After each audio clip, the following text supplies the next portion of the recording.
The last several days have brought renewed speculation about the prospect of rapidly withdrawing all U.S. military forces from Syria, Iraq, and Afghanistan. Here in Congress, a small minority in both parties seem to think it is in America's power to unilaterally remove conflicts by simply walking away from them. Let me say that again.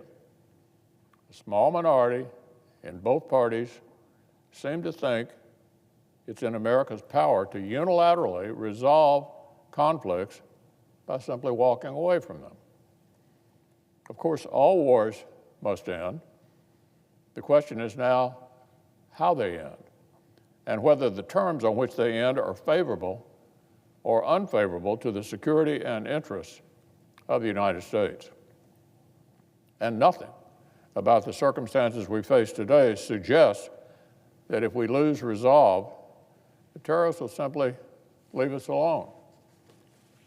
Over the last 4 years, the Trump administration has made tremendous headway in creating the conditions that will secure the enduring defeat of the terrorists. This president and his policies have strengthened America's hand in multiple Middle East conflicts while reducing the risk and cost to our country. The ISIS caliphate has been shattered, and millions have been liberated from their brutal rule. We've removed master terrorists like al-Baghdadi, Soleimani, and senior al-Qaeda and ISIS leaders from the battlefield. The Trump administration has brokered diplomatic successes that should help bring long-term stability and more economic opportunity to a troubled region. The Abraham Accords are a geostrategic game changer. The last 4 years have also brought increased skin in the game from our allies and our partners. Our friends in Europe and elsewhere have a shared interest in stopping safe havens for terror. Today in Africa, our limited American presence supports a multinational initiative led by France to combat radical Islamic terrorists. Likewise, in places where American forces continue to play roles in ongoing conflicts across the broader Middle East, Secretaries Mattis and Esper worked hard and successfully to secure renewed contributions from European partners and to transition our posture more and more toward a supporting role. Our local partners are demonstrably shouldering the lion's share of the burden in the fight. In neither Afghanistan, nor Iraq, nor Syria are American combat forces playing a primary role. We've scored major battlefield successes by supporting and working with and through local partners, such as the Afghan National Security Forces, the elite Iraqi Counterterrorism Service, and the local Kurdish and Arab fighters of the Syrian Democratic Forces. So, Mr. President, the situation we face today is totally different than what we faced 10 years ago. We do not have hundreds of thousands of soldiers engaged in combat abroad. We do not have hundreds of thousands of soldiers engaged in combat abroad. We're not an occupying force. Today, our limited American military presence in the Middle East is supporting local forces and enabling multinational efforts. We're playing a limited, but important role in defending American national security and American interests against terrorists who would like nothing more than for the most powerful force for good in the world to simply pick up our ball and go home. They would love that.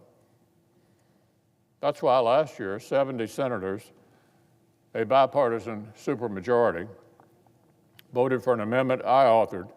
It acknowledged the progress made in Syria and Afghanistan, identified the risks that remain, and cautioned that precipitous withdrawal would create vacuums that Iran, Russia, and the terrorists would be delighted to fill. There's no American who does not wish the war in Afghanistan against terrorists and their enablers had already been conclusively won. But that does not change the actual choice before us now: a rapid withdrawal of U.S. forces from Afghanistan now would hurt our allies and delight the people who wish us harm. Violence affecting Afghans is still rampant. The Taliban is not abiding by the conditions of the so-called peace deal. The consequences of a premature American exit would likely be even worse than President Obama's withdrawal from Iraq back in 2011, which fueled the rise of ISIS and a new round of global terrorism. It would be reminiscent of the humiliating American departure from Saigon in 1975.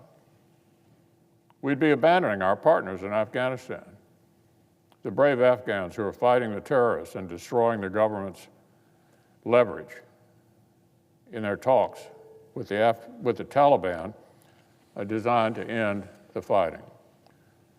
Our retreat would embolden the Taliban, especially the deadly Haqqani wing, and risk plunging Afghan women and girls back into what they experienced back in the 1990s. It would hand a weakened and scattered al-Qaeda a big propaganda victory and a renewed safe haven for plotting attacks against America. And it would be welcome news to Iran, which has long provided arms and support to the Taliban and explicitly seeks our retreat from the Middle East. A disorganized retreat would jeopardize the track record of major successes this administration has worked hard to compile. As a number of former officials and ambassadors recently stated, the spectacle of U.S. troops abandoning facilities and equipment, leaving the field in Afghanistan to the Taliban and ISIS, would be broadcast around the world as a symbol of U.S. defeat and humiliation and of victory for Islamic extremism. President Trump deserves major credit for reducing U.S. forces in Afghanistan to a sustainable level, scoring major victories against terrorists across the region, and ensuring the Afghans themselves are at the front of the fight. That same successful approach should continue until the conditions for long-term defeat of ISIS and al-Qaeda have been achieved.